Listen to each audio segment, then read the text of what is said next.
Hello everyone, कैसे हैं आप सब अच्छे होंगे।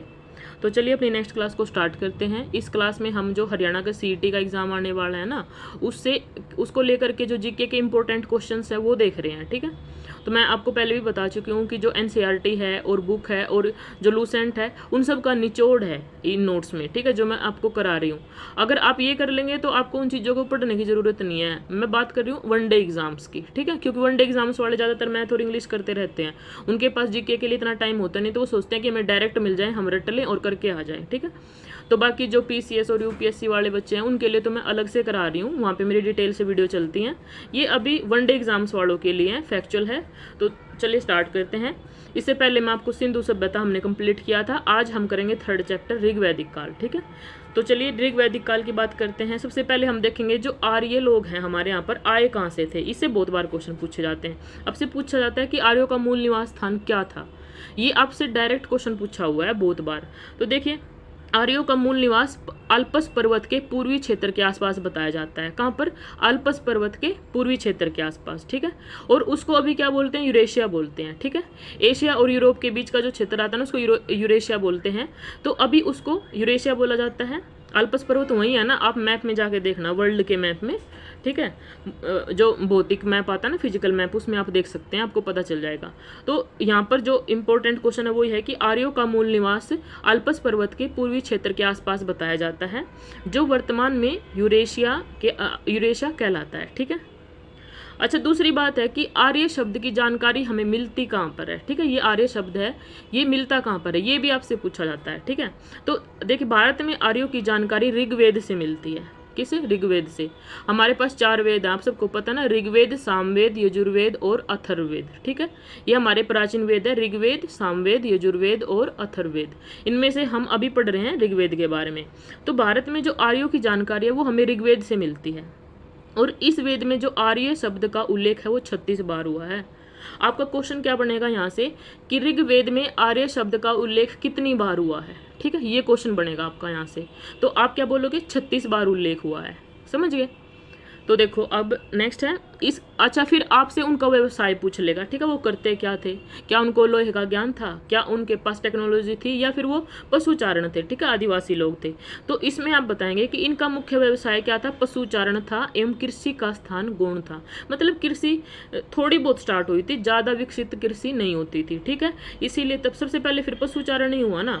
तो सबसे उनका मुख्य व्यवसाय क्या था? पशुचारण था। ठीक है, और कृषि का स्थान गौण था, मतलब कृषि उतनी ज़्यादा महत्व भूमिका में नहीं थी। ठीक है, और थर्ड पॉइंट दिया इसके बारे में कि ऋग्वैदिक काल के अध्ययन के लिए साहित्यिक व पुरातात्विक स्रोतों का सहारा लिया जाता है। देखिए, जब भी कोई पुरानी चीज़ की बात आती है तो हम कहीं ना कहीं से तो उसके बारे में पढ़ते ही है ना। मैंने आपको सिंधु सभ्यता के बारे में बताया था। ठीक है, कभी कभी हम किसी सिक्के से किसी सभ्यता के बारे में पता करते हैं, कभी कभी उसके बर्तन कांसे के हैं, मिट्टी के हैं ना, इस तरीके से हम पता करते हैं कि भाई जैसे अब ये सिंधु सभ्यता थी तो वहाँ पर जो है ना कांस्य का प्रयोग बहुत हुआ है, तो इसीलिए उसको कांस्य युगीन सभ्यता भी बोला जाता है ना।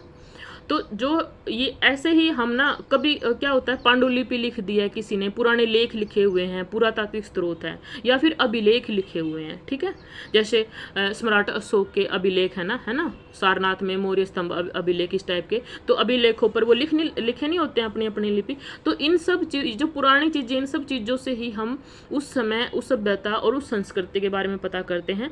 ठीक है, तो अभी हम बात कर रहे हैं ऋग्वैदिक काल की। तो इसके हमारे पास 2 स्रोत हैं। एक तो साहित्यिक स्रोत, मतलब जो साहित्य के रूप में लिखा गया है, पुस्तकों में लिखा गया है। दूसरा आता है पुरातात्विक स्रोत। ठीक है ना, पुरातात्विक स्रोत में कौन कौन से आते हैं? अभिलेख आ जाते हैं। ठीक है, अच्छा, अब हम देखते हैं इसके साहित्यिक स्रोत की बात करते हैं। ठीक है, साहित्यिक स्रोत क्या क्या है इसके। तो देखिए, ऋग्वेद एक संहिता है जिसमें 10 मंडल है और तथा 1028 सूक्त हैं। ऋग्वेद के 3 पाठ हैं, और एक तो है साकल, इसमें 1017 मंत्र हैं। दूसरा है बाल खिल्ले, इसमें 11 मंत्र है। और तीसरा है वाष्पकल, इसमें 56 मंत्र हैं। अब आपका जो क्वेश्चन के लिए जो क्वेश्चन आता है वो क्या आता है यहाँ से, वो मैं बता दूं आपसे। एक तो क्वेश्चन ये पूछेगा कि ऋग्वैदिक संहिता में कितने मंडल हैं। ठीक है, कितने मंडल है, तो आप बोलेंगे 10 मंडल हैं। ठीक है, और एक आपसे सूक्त पूछ देता है ऋग्वैदिक संहिता में कितने सूक्त हैं, तो 1028 सूक्त। बस आप दो चीज़ें याद रखें यहाँ से, ये दो ही, बाकी 3 पार्ट याद रख लीजिए, बाकी इनका इतना पूछा नहीं गया अभी तक, मैंने तो देखा नहीं है, मैंने बस 2 ही चीज़ देखी है अभी तक के एग्जाम्स में, कि एक तो आपसे पूछेगा कि कितने मंडल हैं, आप बोलोगे 10 मंडल हैं, और दूसरा पूछा है कि कितने सूक्त हैं, तो 1028 सूक्त है। ठीक है, ये होगी साहित्यिक स्रोत की बात। अब पता करते हैं पुरातात्विक स्रोत क्या कहते हैं। ठीक है, तो पुरातात्विक स्रोतों की बात करते हैं, तो यहाँ पर हमारे पास एक तो आता है बोगोजकोई अभिलेख। ठीक है, बोगोजकोई अभिलेख देखिए 1400 ईसा पूर्व के एक लेख में हित्ती राजा सुबिलिमा और मितनी तथा मतिउजा के मध्य हुई एक संधि के साक्ष्य के रूप में वैदिक देवताओं में इंद्र, वरुण, मित्र, नास्ते का उल्लेख किया गया है। देखिए यहाँ पर बस आपको ये याद रखिए कि 1400 ईसा पूर्व में एक अभिलेख लिखा गया था, उसका नाम था बोगोजकोई अभिलेख। ठीक है, बोगोजकोई अभिलेख, और वो किसका उसमें किसका वर्णन मिलता है, ऋग्वैदिक काल का वर्णन मिलता है। ठीक है, बस क्वेश्चन आप इतना ही रखिए कि बोगोजकोई अभिलेख से हमें ऋग्वैदिक काल की जानकारी मिलती है। इसमें क्या जानकारी मिलती है, इसमें ये जानकारी मिलती है कि ऋग्वैदिक काल में कौन कौन से देवता थे। ठीक है, तो कौन कौन से थे, देखिए एक तो इंद्र था, वरुण था, मित्र और नास्ते, ये 4 देवता थे, इंद्र, वरुण, मित्र और नास्ते। वैसे तो अग्नि देवता भी हैं, बट उसका इस बोगोजकोई अभिलेख में उल्लेख नहीं हुआ है, हमारे यहाँ के उल्लेख में होगा। ठीक है, तो इसमें जो बोगोजकोई अभिलेख है वो कितना पुराना है, 1400 ईसा पूर्व का है। ठीक है, ये अफगानिस्तान में था। ठीक है, तो आपको बस याद रखना है बोगोजकोई अभिलेख से हमें जो ऋग्वैदिक काल है उसके बारे में जानकारी मिलती है, और क्या जानकारी मिलती है कि वैदिक देवताओं के बारे में पता चलता है। कौन कौन से थे, इंद्र, वरुण, मित्र और नास्ते। ठीक है, और दूसरा आता है कसाइट अभिलेख। ठीक है, यह है कसाइट अभिलेख, मतलब ऋग्वेद के बारे में जानकारी देने के लिए हमारे पास 2 अभिलेख हो गए, एक तो हो गया बोगोजकोई अभिलेख, दूसरा होगा कसाइट अभिलेख। ठीक है, और ये कितना पुराना है, 1600 ईसा पूर्व के इस अभिलेख में सूचना मिलती है कि ईरानी आर्यों की एक शाखा भारत में आई थी। ठीक है, देखिए जो ये आर्य है ये आए कहाँ से थे, ईरान से आए थे। ठीक है, कुछ लोगों ने इनको मध्य एशिया से बताया है, कुछ लोगों ने यूरेशिया से बताया है, मैंने आपको बताया, और कुछ लोगों ने इनको ईरान से आया हुआ भी बताया है। ठीक है, अलग अलग लोगों ने इनके बारे में अलग अलग धारणा दी है, अब कंफर्म नहीं है कि ये कहाँ से आए थे बेसिकली, तो ये भारत में आए थे। तो इन्होंने कहा कि ईरानी आर्यों की एक शाखा भारत में आई थी, और ये बात किस में लिखी गई है, कसाइट अभिलेख में लिखी गई है, और कसाइट अभिलेख भारत में है 1600 ईसा पूर्व में। ठीक है, चलिए अब ऋग्वेद के बारे में थोड़ा सा जान लेते हैं। देखिए भारत आगमन के क्रम में आर्य मध्य एशिया एवं ईरान से पहुंचे। कहाँ से आए हैं ये, कुछ तो मैंने बोला था ना आपको, मध्य एशिया से भी बोल रहे हैं। ठीक है, और ईरान से, इन दोनों जगह से ये भारत में आए हैं। और भारत में जो आर्यों की जानकारी के लिए जो अभिलेख है हमारे, वो स्रोत है वो क्या है, ऋग्वेद है। ठीक है, ऋग्वेद इसकी जानकारी देता है हमें। अच्छा, अब ऋग्वेद हिंद यूरोपीय भाषाओं का सबसे प्राचीनतम और पवित्र ग्रंथ है। ठीक है, देखिए ऋग्वेद एक तो भारत से संबंधित है ये। ठीक है, भारत में जो आर्य लोग आए हैं उनके, और ये भी बताया गया है कि ये लोग यूरोप से, ईरान से, है ना, यूरेशिया से आए हैं। ठीक है, तो जो ऋग्वेद है वो हिंद यूरोपीय भाषाओं का सबसे प्राचीन और पवित्र ग्रंथ है। मैंने आपको बताया था कि इसके इम्पोर्टेंट देवता, ये आपसे पूछा जाएगा कि ऋग्वेद में किन देवताओं का वर्णन है। देखिए अभी ब्रह्मा, विष्णु, शिव का उल्लेख नहीं हुआ है। ठीक है, अभी तक उनकी उत्पत्ति नहीं हुई है। अभी कौन से देवता हैं, एक तो अग्नि है, इंद्र है, मित्र है और वरुण। अग्नि, इंद्र, मित्र और वरुण, ये 4 देवता उस टाइम पे माने जाते थे। ठीक है, जैसे अभी ब्रह्मा, विष्णु, महेश माने जाते हैं। इन देवताओं की स्तुतियों की संगृति है जिनकी रचना विभिन्न गोत्रों के ऋषियों और मनुश्रेष्ठाओं ने की है। ठीक है, अब नेक्स्ट है, आपसे ये पूछेगा कि इसमें कितने मंडल हैं। ठीक है, और कौन से मंडल पहले हैं और कौन से मंडल बाद में जोड़े गए हैं। ठीक है, इंपॉर्टेंट क्वेश्चन ये है कि कौन से मंडल बाद में जोड़े गए हैं। तो चलिए देखिए, इसमें 10 मंडल हैं जिसमें मंडल 2 से 7 तक प्राचीनतम अंश है। प्रथम और 10वां जो मंडल है वो सबसे अंत में जोड़े गए हैं। ठीक है, अगर आपसे पूछे कि सबसे अंत में कौन से जोड़े गए हैं, तो जो पहला है और जो 10वां मंडल है वो सबसे लास्ट में जोड़े गए हैं।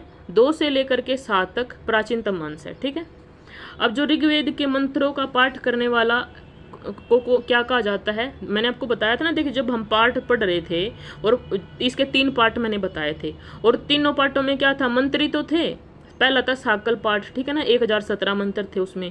दूसरा था बालिख्य पाठ, उसमें 11 मंत्र थे। और तीसरा था वास्कल पाठ, उसमें 56 मंत्र थे। तो मंत्र ही है ना, अब इन मंत्रों का कोई ना कोई तो उच्चारण करता ही होगा, ठीक है। देखिए वैसे तो ऋषि ही करते थे, लेकिन उस टाइम पे उस पुरोहित को जो मंत्रों का उच्चारण करता था उसको होत्रु कहलाता था, ठीक है, क्या, होत्रु। तो आपसे पूछेगा कि ऋग्वेद के मंत्रों का पाठ करने वाले पुरोहित को क्या कहा जाता था, तो आप बोलोगे होत्रु कहा जाता था, ठीक है, होत्रु। ऋग्वेद के मंत्रों का पाठ करने वाले पुरोहित को होत्रु कहा जाता था। अच्छा, अब कौन से मंडल में जो इम्पोर्टेंट मंडल है, देखिए 10 मंडल है ना, उनमें से जो इम्पोर्टेंट मंडल हैं उसके बारे में थोड़ा पढ़ लेते हैं। कुछ ऐसे मंडल भी हैं जिनके से डायरेक्ट क्वेश्चन पूछे जाते हैं, जैसे कि ये देखिए, चौथे मंडल के 3 मंत्रों की रचना 3 राजाओं ने की है। जो हमारा चौथा मंडल है उसके 3 मंत्र हैं और उनकी रचना 3 राजाओं ने की है। एक तो त्रासदसु, अजीमगढ़ और पुरमिड, ठीक है। ये इतना इम्पोर्टेंट नहीं है, इसमें जो सबसे इम्पोर्टेंट है वो है 9वां मंडल, ठीक है, 9वां मंडल। और वो क्यों इम्पोर्टेंट है, उसमें पूछा जाता है कि 9वें मंडल में किसको समर्पित है।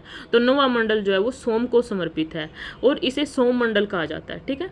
9वां मंडल किसको समर्पित है, सोम को समर्पित है और इसको सोम मंडल कहा जाता है। बस मंडलों में आपसे यही पूछेगा, ठीक है।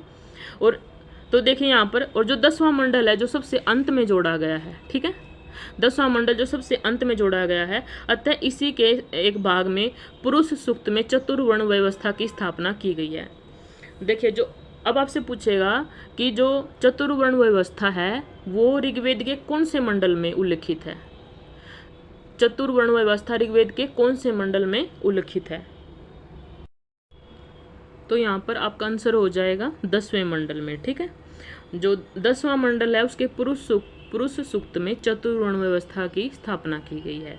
देखिए पुरुष सूक्त में बताया क्या गया है, इसमें एक परम जो पुरुष है उसकी बात की गई है, ठीक है। इसमें ये बोला गया है कि जो ब्राह्मण हैं वो उस परम पुरुष के मुख से उत्पन्न हुए हैं, ठीक है, उस परम पुरुष के मुख से उत्पन्न हुए हैं। और जो क्षत्रिय हैं वो उस परम पुरुष के भुजा से उत्पन्न हुए हैं, ठीक है, परम पुरुष के भुजा से उत्पन्न हुए हैं।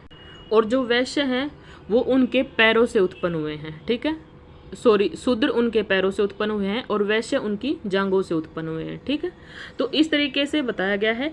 इसको इस तरीके से बांटने का मतलब यही था मेनली ब्राह्मणों का, कि वो अपने आप को सुप्रीम दिखा सकें, ठीक है, कि हमारा स्थान तो जो परम पुरुष है उसके मुख से हुआ है, ठीक है। तो हम सर्वोच्च हैं, हम सर्वश्रेष्ठ हैं, और जो सबसे निचले स्तर पर हैं वो है शूद्र, क्योंकि वो पैरों से उत्पन्न हुए हैं, ठीक है। तो मेनली ये कुछ नहीं था, ये कास्ट सिस्टम बढ़ाया गया था ब्राह्मणों के द्वारा अपने आप को सुप्रीम बताने के लिए, दूसरी जाति को नीचा दिखाने के लिए, ठीक है। तो यही बात की गई है चतुर्वर्ण व्यवस्था में, ठीक है। अच्छा, दूसरी बात यहाँ पर आ जाती है कि सिंधु आर्यों की सबसे प्रमुख नदी थी जिसका उल्लेख बार बार किया गया है। देखिए आपसे पूछेगा कि आर्यों की सबसे प्रमुख नदी, सबसे इम्पोर्टेंट नदी कौन सी थी, तो आप बोलेंगे सिंधु थी, ठीक है, सिंधु थी। और सबसे पवित्र नदी उनकी कौन सी थी, सरस्वती थी, ठीक है। सरस्वती नदी उनकी सबसे पवित्र नदी थी और जो सिंधु थी वो उनकी सबसे पुरानी नदी थी, ठीक है, सबसे पुरानी नदी थी। नेक्स्ट है ऋग्वेद में उल्लेखित शब्द, ठीक है। आपसे ये पूछता है कि किसका उल्लेख हुआ है और कितनी बार हुआ है, ये पूछ लेता। आपको पूरी लिस्ट याद करने की ज़रूरत नहीं है, इसमें बस 2 ही शब्द पूछे जाते हैं। एक तो पूछा जाता है कि ऋग्वेद में इंद्र का उल्लेख कितनी बार हुआ है, ठीक है, जो इंद्र देवता है उसका उल्लेख कितनी बार हुआ है, या फिर सबसे ज़्यादा देवताओं में किसका उल्लेख हुआ है, तो आप बोलोगे इंद्र का, इसमें 250 बार उनका उल्लेख हुआ है, ठीक है। और दूसरे नंबर पर आती है अग्नि, इसका 200 बार वर्णन हुआ है। मेनली आपसे ये 2 ही पूछे जाते हैं, एक तो इंद्र और एक अग्नि, ठीक है। बाकी किस किस का उल्लेख हुआ है इस तरीके आप देख सकते हैं, ठीक है। पता चला ऐसे पूछ लेता है कि इनका उल्लेख हुआ है और इसका नहीं हुआ है, ठीक है। तो ये बताओ। सबसे ज़्यादा देखिए यहाँ पर जन का हुआ है 275 बार, ठीक है। तो इसमें ग्राम शब्द का भी उल्लेख है, राष्ट्र का भी है, क्षत्रिय का भी है, स्मृति का भी है, सभा का, यमुना का, रुद्र, वरुण का, ठीक है। ऐसे है। देवताओं का देखिए वरुण का 30 बार था, इसी तरीके से अगर आप देखेंगे इंद्र का 250 बार है, अशु का 215 बार है। तो देखिए अशु शब्द का उल्लेख हुआ है, ठीक है। और अग्नि का 200 बार हुआ है, गाय का 176 बार हुआ है, विष का 170 बार, सोम देवता का 144 बार, विदत का 122 और गंगा का 1 बार वर्णन हुआ है। ये भी इंपॉर्टेंट आप याद रखना, गंगा का 1 बार वर्णन हुआ है और वर्ण का 23 बार, ठीक है। इसमें से मेनली आपको 2 ही चीज याद रखनी है, इंद्र और अग्नि, ठीक है ना। चलिए अब हम इनके जनजातीय संघर्ष के बारे में थोड़ा सा देख लेते हैं, ठीक है। सबसे पहले इसमें देखिए जो ऋग्वेद में इंद्र को पुरंदर कहा गया है, जिसका अर्थ है दुर्गों को तोड़ने वाला, ठीक है। डायरेक्ट क्वेश्चन है, ये बहुत बार देखा है। ऋग्वेद में पुरंदर किसको बोला जाता है, या फिर ऋग्वेद में इंद्र को क्या कहा जाता है, तो आप बोलेंगे पुरंदर, ठीक है। ऋग्वेद में इंद्र को क्या बोला जाता है, पुरंदर। अच्छा, फिर आपसे ये भी पूछ लेगा कि ऋग्वेद में इंद्र को पुरंदर कहा जाता है, पुरंदर का अर्थ क्या है, ठीक है। तो आप बोलोगे दुर्ग को तोड़ने वाला, ठीक है, दुर्ग को तोड़ने वाला इंद्र को। तो देखिए यहाँ से 2 क्वेश्चन बन रहे हैं इसी लाइन से। ऋग्वेद में इंद्र को पुरंदर कहा गया है, जिसका अर्थ है दुर्गों को तोड़ने वाला। नेक्स्ट देखिए आप, आर्यों के 5 कबीले अर्थात जन थे, ठीक है, जिनका समुदाय पंचजन कहलाता था, ठीक है। मतलब आर्यों के 5 कबीले थे और उनको क्या बोला जाता था, जन बोला जाता था, ठीक है। इनको पंचजन कहते थे और इसमें 5 कौन कौन से थे, अनु, पुरु, तुर्वस, दुर्वाह, यदु, ठीक है। अनु, पुरु, तुर्वस, दुर्वाह, यदु। अनु, पुरु, तुर्वस, दुर्वाह, यदु। ये जो 5 जन हैं इनको मिलाकर के पंचजन बनता था और ये 5 कबीले थे आर्यों के, ठीक है। नेक्स्ट है भरत और त्रिश आर्यों के शासक वंश थे तथा पुरोहित वशिष्ठ दोनों वंशों के समर्थक थे, ठीक है। इस देश का नाम इसी भरत के कुल के आधार पर भारतवर्ष पड़ा था, ठीक है। इस कुल या कबीले का उल्लेख सबसे पहले ऋग्वेद में मिलता है। देखिए जो भरत वंश है, भरत शासक वंश है, उसी के नाम पर हमारे देश का जो नाम है वो भारतवर्ष पड़ा है और इसका उल्लेख ये मिलता कहाँ हमें, ऋग्वेद में मिलता है, ठीक है। इसका वर्णन हमें ऋग्वेद में मिलता है। अब क्यों पड़ा था ये देख लीजिए आप। भरत और 10 राजाओं के मध्य जो युद्ध हुआ वह 10 राजयुद्ध के रूप में विदित है, ठीक है। मतलब भरत और 10 राजाओं के बीच में युद्ध हुआ, उसको बोलते हैं 10 राजयुद्ध, ठीक है। इस युद्ध का कारण भरत वंश के राजा सुदास के द्वारा अपने पुरोहित विश्वामित्र को हटाकर उनके स्थान पर वशिष्ठ को नियुक्त करना था। देखिए लेकिन पुरोहित तो क्या है, पुरोहित तो अपने आप को सर्वश्रेष्ठ मानते हैं। पुरोहित तो ये कहते हैं कि हम ही है राजा को बिठाने वाले, ठीक है, राजा हमारी मर्जी से चुना जाएगा। ब्राह्मणों को है ना अपने आप को ऊपर दिखाने की आदत। तो अब ये राजा था सुदास, इस चीज को मानने को तैयार नहीं था। इसने क्या किया, अपना जो पुरोहित था विश्वामित्र उसको हटा दिया और वशिष्ठ को नियुक्त कर लिया, ठीक है। तो इसी बात पे ब्राह्मणों ने लड़ाई करवा दी, ठीक है। तो ये हुआ 10 राज का युद्ध हुआ था, परुषणी नदी के तट पर हुआ था, ठीक है।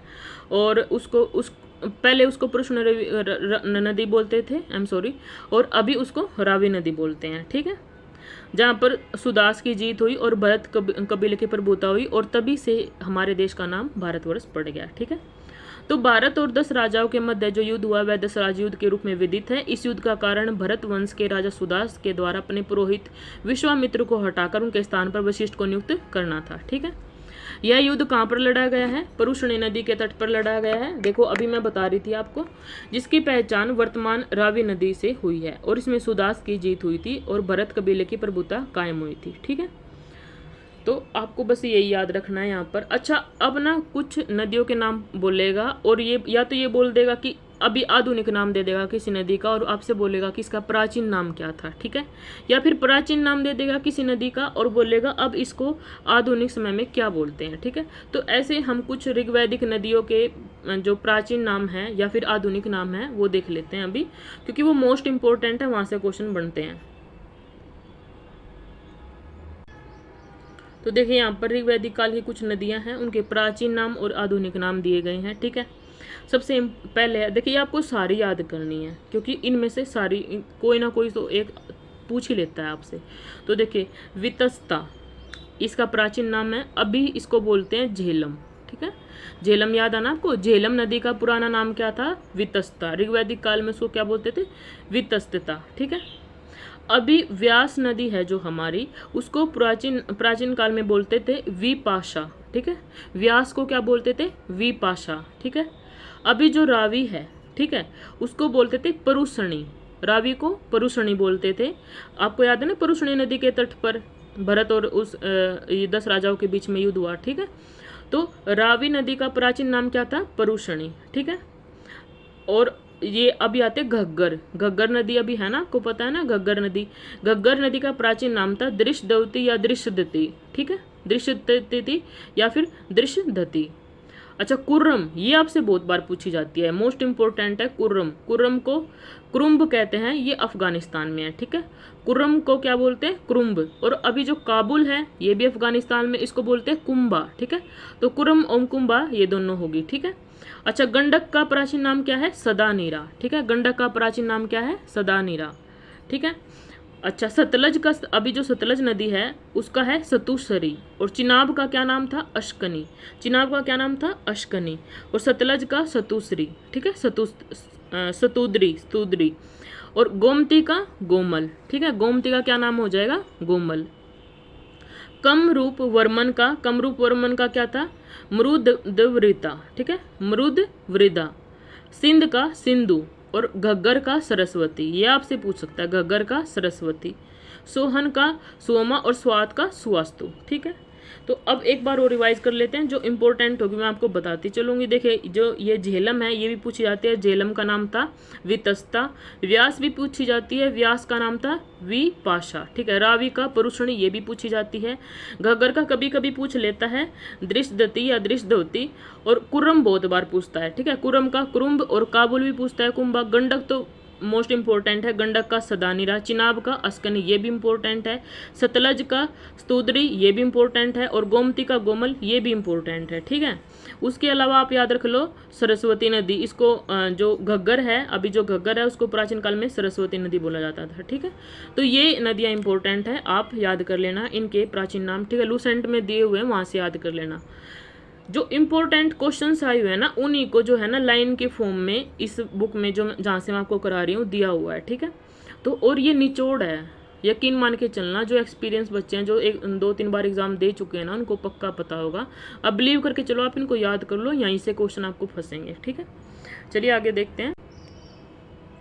अब आता है ये जो 10 राज युद्ध है, क्या इसका वर्णन भी ऋग्वेद में मिलता है? तो जी हाँ, बिल्कुल मिलता है। ऋग्वेद के 7वें मंडल में 10 राज युद्ध का उल्लेख मिलता है। इसका एक कारण था राज्य विस्तार भी माना जाता है, ठीक है। तो क्या माना जाता है? राज्य विस्तार। देखिए, सिर्फ एकमात्र कारण इसका ये नहीं था कि उस पुरोहित को, विश्वामित्र पुरोहित को हटा करके वशिष्ठ पुरोहित को नियुक्त कर लिया। उसका दूसरा कारण विस्तार भी माना जाता है। देखिए, ज़्यादातर तो जमीन के ऊपर ही लड़ाई होती है ना, ठीक है। चलिए अब सामाजिक वर्गीकरण की बात कर लेते हैं। ऋग्वैदिक काल में सामाजिक वर्गीकरण था क्या? यहाँ से बहुत बार क्वेश्चन पूछे जाते हैं, ठीक है।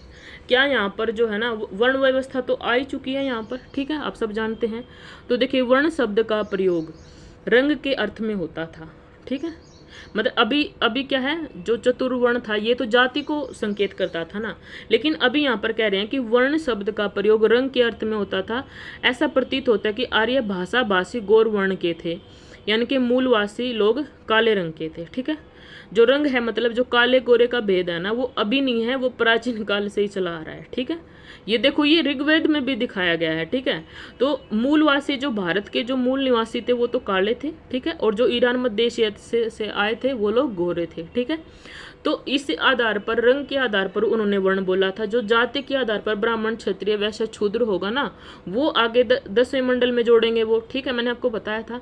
लेकिन अभी तक उनका मतलब क्या है? अभी तक रंग से है, ठीक है, काले और गोरे रंग से है। और जो हमारे मूल निवासी हैं वो काले रंग के थे, आप ये देखना, ठीक है। तो जो अपने आप को सेम फील करते हैं ना कि मैं सावला, आप समझ लीजिए आप ये असली इंडियन है। सॉरी, मैं थोड़ा मजाक कर रही थी यहाँ पे। आप आगे देखते हैं। ऋग्वेद में आर्य वर्ण और दास वर्ण का उल्लेख मिलता है, ठीक है। धीरे धीरे कबाइली समाज आ जाता है, उसके 3 वर्ग आ जाते हैं, योद्धा, पुरोहित और सामान्य लोग। देखिए, सबसे पहले तो यहाँ पर 2 ही लोग थे। एक तो था आर्य, जो अपने आप को सर्वश्रेष्ठ मानते थे, ठीक है। और दूसरा आता है दास, ठीक है। देखिए, हिटलर ने नहीं एक बार स्टार्ट कर दिया था, ठीक है ना, कि आर्य सर्वश्रेष्ठ हैं, ठीक है, क्योंकि उनके जीन्स ही स्ट्रोंग है, ये है वो है। तो ऐसे उस टाइम पे है कि सबसे पहले 2 ही लोग थे। एक तो आर्य है जो श्रेष्ठ लोग थे, और एक उनके दास थे, ठीक है। जो बाकी 3 लोग थे ना, एक तो योद्धा, पुरोहित और सामान्य लोग, उनको बाद में जोड़ा गया है, क्योंकि पहले फिर क्या हुआ, धीरे धीरे और भी लोग आके शामिल होने लग गए। ठीक है, तो जो इनके बीच की समाज है वो डिवाइड होने लग गया। ठीक है, कबाइली समाज। तो योद्धा निकल गए, उसमें से पुरोहित निकल गए। ठीक है ना, जो लड़ते थे जा करके, युद्ध करते थे, उनको योद्धा बोलते थे। जो यज्ञ वगैरह कराते थे उनको पुरोहित बोलते थे। और जो सामान्य लोग कृषि वगैरह करते थे उनको सामान्य लोग बोलते थे। ठीक है, प्रजा बोलते थे उनका। अच्छा, अब कबीले और परिवार के बारे में थोड़ा पढ़ लेते हैं इनके। ऋग्वेद में जन शब्द का उल्लेख लगभग 275 बार हुआ है। ऋग्वेद में दूसरा महत्वपूर्ण शब्द है विश, जो कबीले के अर्थ में मिलता है। ठीक है, तो देखिए कबीले को क्या कहा जाता था उस काल में, विश बोला जाता था। ठीक है, तो आपसे ना ये पूछ लेगा मिलान करो। ठीक है, उसमें विश को आप क्या बोलोगे, कबीला। ठीक है, ऐसे पूछ लेगा आपसे। ये जो डार्क इंक से जो सिंबल बने हुए हैं ना, इसमें देखिए जो डार्क पिंक वर्ड हो रखे हैं, वो लास्ट ईयर में पूछे गए। नॉट ओनली लास्ट ईयर, कभी ना कभी पूछे हुए क्वेश्चन आए हैं। ठीक है, मैं आपको बताया भी है कि ये ना क्वेश्चंस ही हैं जिनको लाइनिंग की फॉर्म में निकाल दिया है। ठीक है, तो देखिए कोई भी ऐसी लाइन आती है जहाँ पर डार्क पिंक से इंक ना हो। ठीक है ना, हर एक में, क्योंकि क्वेश्चन है सब की सब। तो देखिए ऋग्वेद में जो सबसे ज़्यादा शब्द का उल्लेख हुआ है वो है जन शब्द का 275 बार। ठीक है, और दूसरा इंपॉर्टेंट वर्ड है उनका विश वर्ड। ठीक है, इस विश शब्द का अर्थ होता है कबीला। ठीक है, क्योंकि अभी हम कबीले के बारे में पढ़ रहे हैं। और कबीले का उल्लेख कितनी बार हुआ है, जो विश शब्द है उसका उल्लेख हुआ है 170 बार। ठीक है, 170 बार हुआ है। अब ऋग्वेद में पुत्री के लिए कामना व्यक्त नहीं की जाती थी, जबकि प्रजा और पशु की कामना सुक्तों के बार बार उल्लेख मिलता है। ठीक है, इसका मतलब ये है कि जब भी यज्ञ आदि किया जाता था तो वो पुत्र प्राप्ति के लिए किया जाता था, ना कि पुत्री की प्राप्ति के लिए। देखिए पुत्र प्राप्ति के लिए भी हो सकता था, या प्रजा की खुशी के लिए भी हो सकता था, और पशु की कामना के लिए भी हो सकता था, लेकिन पुत्री के लिए नहीं होता था। अच्छा, जो स्त्रियां हैं, अच्छा लेकिन आपको पता है ये समाज जो था ये मातृसत्तात्मक समाज था। ठीक है, ना कि पुरुष प्रधान समाज था। अच्छा, स्त्रियां सभा समितियों में भाग ले सकती थी, बिल्कुल ले सकती थी।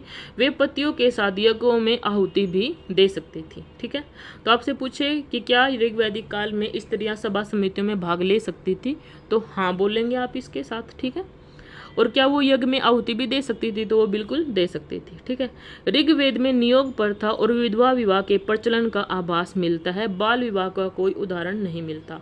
ये मोस्ट इम्पोर्टेंट है। ठीक है, यानी कि ऋग्वेद में जो है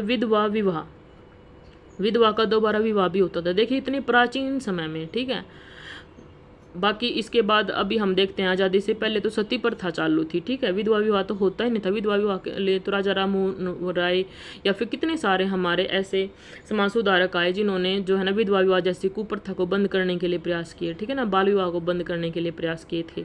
ठीक है, लेकिन देखिए आप ऋग्वैदिक काल में जो कितना पुराना है, ठीक है, उस टाइम पे विधवा विवाह का प्रचलन का आभास मिलता है। ठीक है, नियोग प्रथा भी थी, मतलब तलाक भी होते थे उस टाइम पे, लेकिन बाल विवाह नहीं होता था। देखिए कितनी अच्छी बात थी, जो अभी हम जिस चीज़ के लिए लड़े हैं, ठीक है, वो चीज़ उस टाइम पर विद्यमान थी पहले से।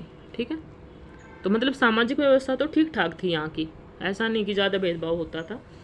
चलिए अब आर्थिक जीवन के बारे में उनका थोड़ा देख लेते हैं कि उनकी आर्थिक जीवन कैसा था उनका। तो मैंने आपको पहले तो हमने पढ़ा है ना इनके बारे में, पशुचारण करते थे, कृषि थोड़ी बहुत करते थे। तो देखिए ऋग्वैदिक आर्यों के अधिकांश युद्ध गाय को लेकर हुआ करते थे।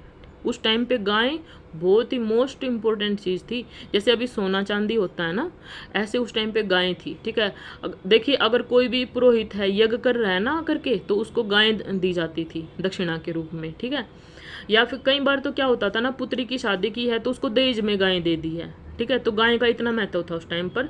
गाय को लेकर के युद्ध हो रहे हैं, देखिए आप ये देखिए ना, ऋग्वैदिक आर्यों के अधिकांश युद्ध गाय को लेकर हुए हैं। ऋग्वेद में युद्ध का पर्याय गविष्टि, मतलब गाय का अन्वेषण है। गाय सर्वोत्तम धन मानी जाती थी। ठीक है, तो गविष्टि मतलब गाय के लिए युद्ध। ठीक है ना, गविष्टि शब्द का मतलब आपसे पूछ लेगा तो आप बोलेंगे गाय के लिए जो युद्ध होता था। ठीक है, गाय का अन्वेषण। अच्छा, ऋग्वेद में कौन कौन थे भाई, बढ़ई भी थे, रथकार भी थे, बुनकर भी थे, चर्मकार भी थे और कुम्हार भी थे, यानी कि शिल्पकार तो थे उस टाइम पर। अच्छा, तांबे या कांसे के अर्थ में अयस शब्द का प्रयोग होता था। स्पष्ट है कि उन्हें धातु कर्म की जानकारी थी। ठीक है, धातु ही दोनों से मिला करके होती है, तो मतलब उनको धातु कर्म की जानकारी थी। ठीक है, और तांबे और या कांसे के अर्थ में उनको अयस बोला जाता था। ठीक है, अब थोड़ा सा इनकी राज व्यवस्था के बारे में देख लेते हैं, ठीक है, इनकी राजनीति कैसी थी वो देख लेते हैं। ऋग्वैदिक काल में आर्यों का प्रशासनिक तंत्र कबीले के प्रधान के हाथों में होता था, ठीक है। एक कबीला होता था, उसका प्रधान बना दिया जाता था, ठीक है, और उसका बेटा ही आगे, पहले तो वो राजा बन रहा है, फिर आगे जा करके उसका बेटा राजा बनेगा, इस तरीके से होता था, मतलब आनुवांशिक हो चुका था, ठीक है। ऋग्वैदिक काल में राजा का पद क्या था, आनुवांशिक हो चुका था, मतलब राजा का बेटा ही राजा बनेगा, ठीक है। तो कबीले की जो आम जनता, आम सभा है, उसको क्या बोलते थे, समिति बोलते थे, ठीक है। वो अपने राजा का चुनाव करती थी। आम सभा को क्या बोलते थे, समिति, वो राजा का चुनाव करती थी। सभा, समिति, विदत एवं गण जैसे संगठन विचार विमर्श करते थे तथा सैनिक और धार्मिक कार्य देखते थे, ठीक है। ये पुराने टाइम के मंत्रालय लगा लो आप इनको, जैसे अभी हमारे अलग अलग मंत्रालय है ना, ठीक है, सैनिकों के लिए अलग, धार्मिक कार्यों के लिए अलग, वित्त मंत्रालय अलग, ठीक है, इस तरीके से है ना। ऐसे उस टाइम पे क्या थी, सभा, समिति, विदत एवं गण, ये सैनिक और धार्मिक कार्य देखते थे, ठीक है। ऋग्वैदिक काल में स्त्रियां सभा और विदत में भाग लेती थी, ये मोस्ट इंपॉर्टेंट है। पहले तो आपसे एक संगठन पूछेगा, तो कौन कौन से संगठन थे उस टाइम पे, सभा, समिति, विदत और गण, ठीक है, ये चारों आपको रट लेने हैं। और स्त्रियां किस में भाग ले सकती थी, वो एक तो सभा में भाग ले सकती थी और एक विदत में भाग ले सकती थी, ठीक है, ये भी इम्पोर्टेंट है। दैनिक प्रशासन में कुछ अधिकारी राजा की सहायता करते थे, जिन्हें सर्वाधिक महत्वपूर्ण अधिकारी पुरोहित कहलाता था। मैंने बोला ही है, मोस्ट इंपॉर्टेंट कौन होता था, राजा ना, ये पुरोहित होता था, ठीक है। आप देख लिए ना, अभी भी हम जो पुराने टाइम के सीरियल्स देखते हैं उन सब में आप जानते हैं ना पुरोहित का कितना इंपॉर्टेंट रोल होता है, ठीक है। पुरोहित के बाद संभवतः सेनानी का स्थान होता था, ठीक है, सेनापति। युद्ध में प्राप्त भेंट और लूट की वस्तुएं जो है वैदिक सभा में बांट दी जाती थी, ठीक है, जो वैदिक सभा होती थी उसमें बांट दी जाती थी। अच्छा, अब यहाँ के देवता के बारे में हम थोड़ा जान लेते हैं। वैसे तो हमने पढ़ा है पहले भी, इंद्र, मित्र, वरुण, अग्नि, नास्ता, ये देवता थे उस टाइम पे, ठीक है। तो देखिए, जो 1400 ईसा पूर्व में बोगोज कोई अभिलेख है, उसमें अनेक वैदिक देवताओं का उल्लेख हमें मिलता है। उसमें से है मित्र, वरुण, इंद्र, नास्ता, ठीक है। ये तो बोगोज कोई अभिलेख में मिलता है। इसके अलावा आपने देखा है कि ना, इंद्र, वरुण, इंद्र भी देवता है। इंद्र तो सबसे ज़्यादा इंपॉर्टेंट देवता है, जिनका 250 बार उल्लेख हुआ है, ठीक है। इन देवताओं का उल्लेख ऋग्वेद में किया गया है, ठीक है। अच्छा, इनमें एक देवता आते हैं सोम, ठीक है, सोम देवता आते हैं। इनके ऊपर एक अलग से मंडल भी है, सोम मंडल, हमने पढ़ा था अभी, है ना। तो सोम को वनस्पतियों का अधिपति माना गया है तथा एक मादक रस जो सोम रस इसी के नाम पर पड़ा है। ऋग्वेद का 9वां मंडल सोम की स्तुति में है, जिसको सोम मंडल बोला जाता है, ठीक है। आपसे यहाँ से क्वेश्चन ये पूछेगा कि ऋग्वेद का जो 9वां मंडल है वो किसको समर्पित है, तो आप बोलोगे सोम मंडल को, ठीक है, सोम मंडल को समर्पित है। दूसरा आप ये बोलोगे, पूछेगा कि सोम मंडल में किसकी चर्चा की गई है, तो सोम देवता की चर्चा की गई है।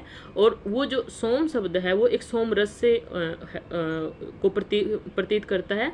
और जो सोम देवता है वो वनस्पतियों के अधिपति हैं, ठीक है ना, वनस्पतियों के अधिपति हैं ऋग्वेद में। अच्छा, क्या देवियां भी थी उस टाइम पर, ठीक है। देवता तो हमने देख ली हैं, कौन कौन से, इंद्र, मित्र, वरुण, नास्ता और अग्नि, ठीक है। अब 2-3 देवी भी है भाई, देखो, उषा, अदिति, सूर्या, ये कौन सी हैं, देवियां हैं। उषा, अदिति, सूर्या, उषा, अदिति, सूर्या, ये देवियां हैं, ठीक है।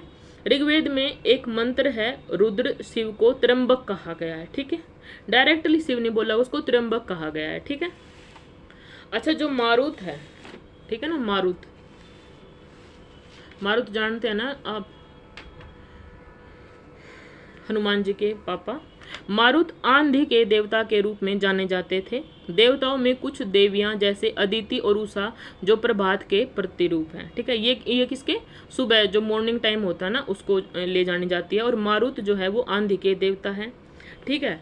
सोम देवता क्या है, जो वनस्पतियों के अधिपति हैं, ठीक है। अच्छा, आप इंद्र जानते ही हैं ना आप, वर्षा के देवता है। अग्नि को जानते हैं, अग्नि किस चीज़ के लिए है, ठीक है। अच्छा, बलि या आहुति में शाक जो आदि वस्तुएं दी जाती थी। और पूषण ऋग्वैदिक काल में पशुओं के देवता माने जाते थे। देखिए, पशुओं के लिए भी एक इम्पोर्टेंट देवता है, उनका नाम है पूषण, ठीक है। ये आपसे पूछा जाएगा कि पूषण किसके देवता हैं, पशुओं के देवता, या फिर ऋग्वैदिक काल में पशुओं के देवता का नाम क्या है, तो सारे देवताओं का नाम दे देगा। आप में किसको टिक करेंगे, पूषण देवता को, ठीक है। है। तो यहाँ पर आपका ऋग्वैदिक काल का चैप्टर खत्म हो गया है। नेक्स्ट वीडियो में हम बात करेंगे उत्तर वैदिक काल की, ठीक है। 4th चैप्टर की बात करेंगे उधर उत्तर वैदिक काल की। अभी हमारा ऋग्वैदिक काल समाप्त हो गया है, ठीक है। तो चलिए आज के लिए बस इतना ही। Good luck, good study, thank you so much. इसको अच्छे से रिवाइज करो और बार बार पढ़ो। यकीन मान के चलो आप ना इसको रट लो, बस जो सीरीज में करा रही हूँ ना इसको रट लो। आपको क्वेश्चन इससे बाहर देखने को मिलेंगे ही नहीं। 1 डे एग्जाम वाले तो बिल्कुल निश्चिंत हो जाओ, ठीक है। तो चलिए फिर मिलते हैं नेक्स्ट वीडियो में। Good luck, good study.